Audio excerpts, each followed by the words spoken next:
자, 우리 중앙유치원 친구들 안녕하세요. 한 주간 잘 지내셨죠? 오늘 또 멋진 김반성 목사님이에요. 우리 친구들 한 주간 잘 지내셨죠? 오늘 또 목사님과 함께 하나님 말씀 잠깐 나눠보도록 하겠습니다. 오늘 또 지난주에 이어서 야곱의 이야기를 함께 나눌까 해요. 오늘 목사님이 여러분들에게 읽어줄 하나님 말씀은 창세기 32장 24절부터 30절까지 말씀이에요. 창세기 32장 24절부터 30절까지 말씀 목사님이 읽어줄 테니까 우리 친구들 귀 쫑긋하고 한번 잘 들어보세요. 야곱은 홀로 남았더니 어떤 사람이 날이 새도록 야곱과 씨름하다가 자기가 야곱을 이기지 못함을 보고 그가 야곱의 허벅지 관절을 치매 야곱의 허벅지 관절이 그 사람과 씨름할 때에 어긋났더라. 그가 이르되 날이 새려 하니 나로 가게 하라. 야곱이 이르되 당신이 내게 축복하지 아니하면 가게 하지 아니하겠나이다. 그 사람이 그에게 이르되 내 이름이 무엇이냐? 그가 이르되 야곱이니이다.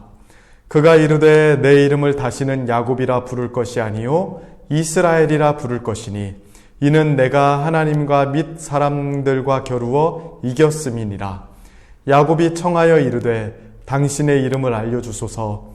그 사람이 이르되 어찌하여 내 이름을 묻느냐 하고 거기서 야곱에게 축복한지라. 그러므로 야곱이 그곳 이름을 브니엘이라 하였으니 그가 이르기를 내가 하나님과 대면하여 보았으나 내 생명이 보존되었다 함이더라. 아멘. 자, 오늘 또 야곱에 대해서 이야기를 해줄 거예요. 야곱은 굉장히 특이한 사람이었어요. 이름부터가 야곱이죠. 본래 뜻은 발 뒤꿈치를 잡은 자라는 뜻이에요. 야곱은 쌍둥이로 태어났다고 했잖아요. 형 에서가 먼저 나올 때에 야곱이 형의 발 뒤꿈치를 덥석 잡았대요. 자기가 먼저 나가고 싶어서 그랬겠죠. 그래서 이름이 야곱, 발 뒤꿈치를 잡은 자라는 뜻이래요. 야곱은요, 태어날 때부터 다른 사람보다 앞서는 것을 원했던 사람이에요. 형 에서보다 앞서서 태어나고 싶었기 때문에 형의 발 뒤꿈치를 덥석 잡은 것 아니겠어요? 실제로 야곱은 살아가면서 그러한 일들을 많이 했어요. 자기가 원하는 것을 차지하기 위해서 수단과 방법을 가리지 않는 그런 삶을 살아갔죠. 대표적으로 이런 일이 있었어요. 그 당시에는 아버지가 자녀들에게 축복해주는 것들이 있었어요. 그런데 아버지 이삭이 자녀들에게 주는 축복은 보통 축복이 아니죠. 하나님으로부터 오는 축복이잖아요. 하나님께서 아브라함에게 복을 주셨고 아브라함은 그 복을 이삭에게 주었고 이삭은 그 복을 에서나 야곱 둘 중에 하나에게 주어야 되는데 일반적으로 그 당시에는 형에게 그 축복을 주곤 했어요. 야곱이 볼 때 사실은 좀 억울한 마음이 있었겠죠. 사실 같은 날 태어났는데 간발의 차로 늦게 태어났다는 것 때문에 동생이 된 것도 억울한데 좋은 축복은 다 형이 받고 자기는 받을 게 없다는 게 너무 억울했을 거예요. 그래서 야곱이요, 아버지도 속이고 형도 속이고 그 축복을 아버지로부터 가로채요. 아버지였던 이삭이 나이가 들어서 눈이 잘 보이지 않는 것을 이용해서 아버지로부터 축복을 몰래 받게 돼요.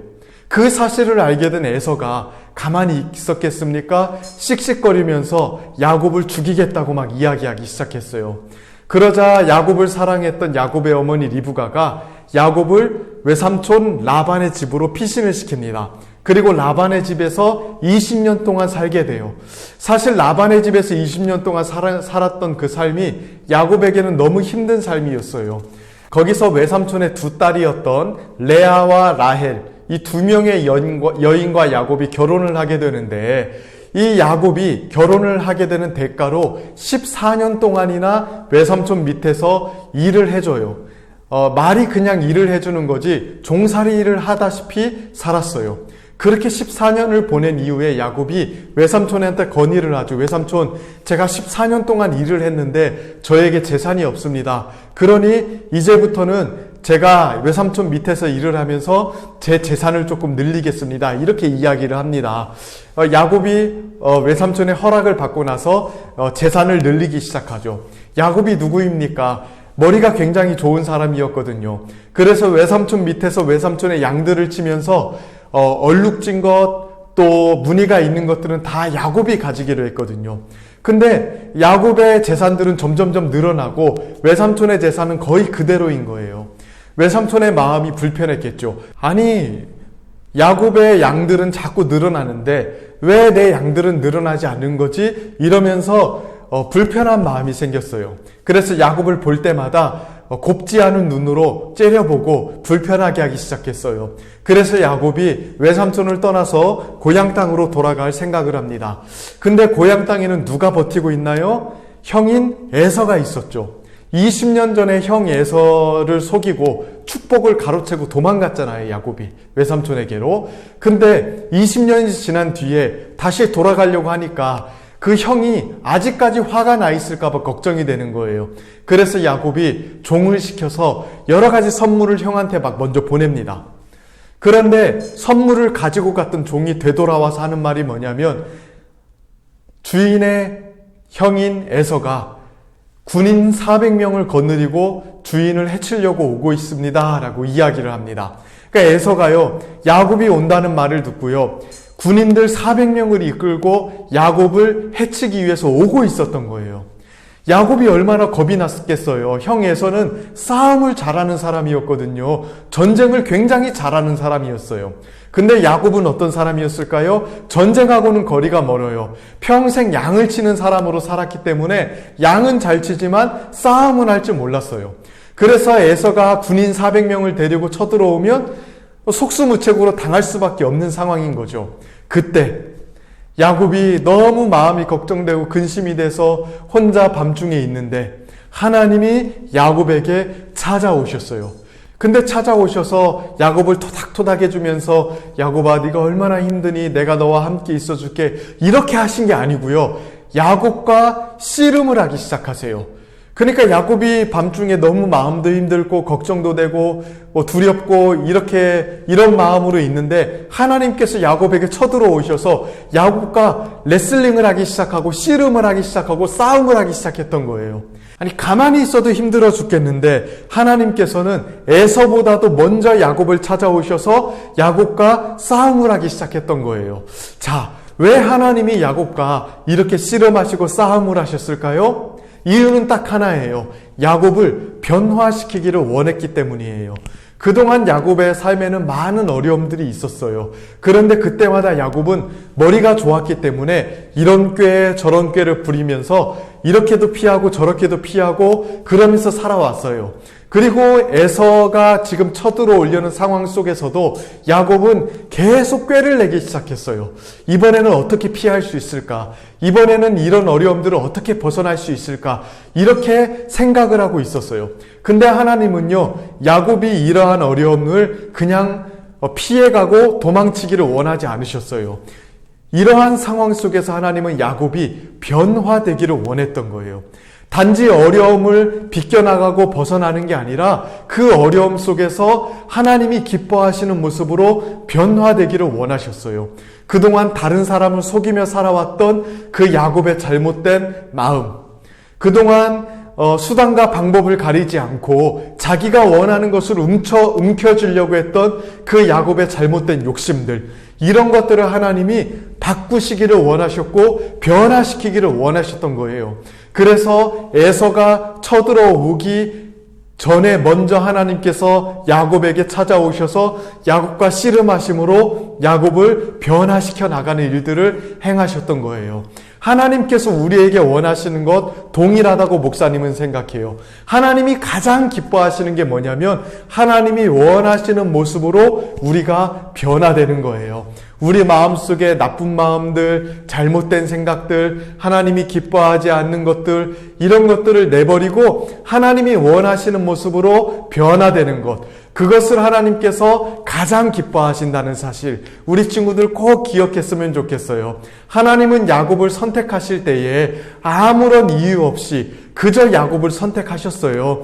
야곱이 분명히 잘난 게 없는데도 야곱을 사랑하셨고 선택하셨어요. 그런데 하나님은 야곱이 계속해서 잘못된 삶을 살아가는 것을 원하지 않으시고 변화되기를 원하셨어요.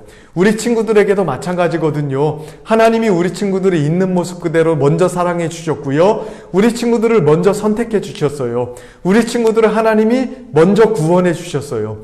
우리가 착한 일을 했기 때문에 그렇게 하신 것이 아니라는 것, 지난주에 목사님이 설명해 줬죠. 그러나 하나님께서 우리가 착하기 때문에 우리를 사랑하신 것이 아니라고 해도 하나님은 여전히 우리가 하나님이 기뻐하시는 모습으로 변화되기를 원하세요. 그래서 우리 친구들 날마다 하나님께서 기뻐하시는 모습으로 변화되기를 주님의 이름으로 축복합니다. 그렇다면 어떻게 하면 변화될 수 있을까요? 야곱은 어떻게 해서 변화가 되었을까요? 오늘 본문 27절하고 28절에 보면 하나님께서 야곱에게 이렇게 말씀하세요. 27절이에요. 그 사람이 그에게 이르되, 하나님이 물어보시는 거죠. 내 이름이 무엇이냐? 그가 이르되 야곱이니이다. 그가 이르되 내 이름을 다시는 야곱이라 부를 것이 아니요 이스라엘이라 부를 것이니 이는 내가 하나님과 및 사람들과 겨루어 이겼음이니라.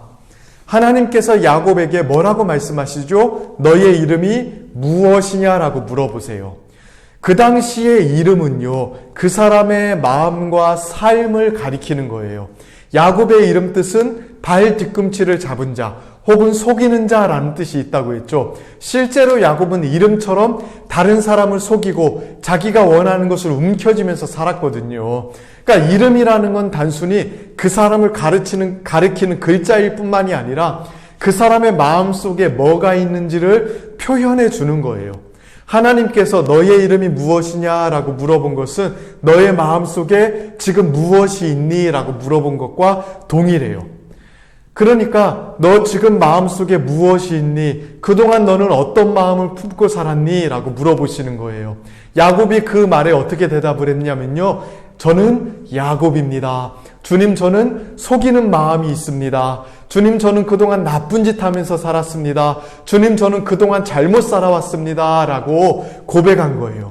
그러니까 하나님께서 야곱에게 너 그동안 어떻게 살았니? 네 마음속에 지금 무엇이니라고 물어봤을 때 야곱은 숨기지 않고 변명하지 않고 정직하게 하나님께 고백했어요. 주님, 제 마음속에 까만 마음이 가득해요. 주님, 제 마음속에 어두움이 있어요. 주님, 제 마음이 잘못되어 있어요. 주님, 용서해 주시고 고쳐주세요. 그때에 하나님은 야곱을 고쳐주셨고 야곱에게 새로운 마음과 새로운 이름을 주셨어요. 지금도 마찬가지예요. 하나님께 자기의 모습을 진실하게 고백하고 나아가는 사람을 하나님은 변화시켜 주신답니다. 우리 친구들, 지금 하나님께서는 우리 친구들에게 물어볼지도 몰라요. 얘들아, 너의 마음속에 무엇이 들어있니? 그럴 때에 정직하게 하나님, 제 마음속에 못난 마음도 많고요. 검은 마음도 많아요. 하나님 용서해 주세요. 저 변화되고 싶어요. 이렇게 고백하며 나아가는 친구들의 마음을 우리 하나님은 변화시켜 주시고 바꾸어 주실 거예요. 그래서 새로운 삶을 살 수 있도록 도와주실 거예요. 우리 친구들이 야곱처럼 정말로 하나님 앞에서 날마다 새롭게 변화되는 친구들이 되기를 주님의 이름으로 축복합니다. 우리 이 시간 함께 같이 기도할까요? 자, 믿음, 소망 두 손 모으고, 자, 두 눈 감고 사랑, 목사님이 기도할게요. 하나님 감사합니다. 야곱을 하나님 그냥 내버려 두지 않으시고 변화시켜 주셨습니다. 우리 친구들도 하나님께서 구원해 주시고 하나님의 백성으로 선택해 주셨지만 날마다 하나님이 기뻐하시는 모습으로 변화될 수 있도록 은혜 베풀어 주세요. 특별히 자신의 속마음을 하나님께 고백함으로 하나님의 용서를 받고 변화되는 친구들 될 수 있도록 은혜 베풀어 주세요. 모든 걸 감사드리며 예수님의 이름으로 기도드렸습니다. 아멘.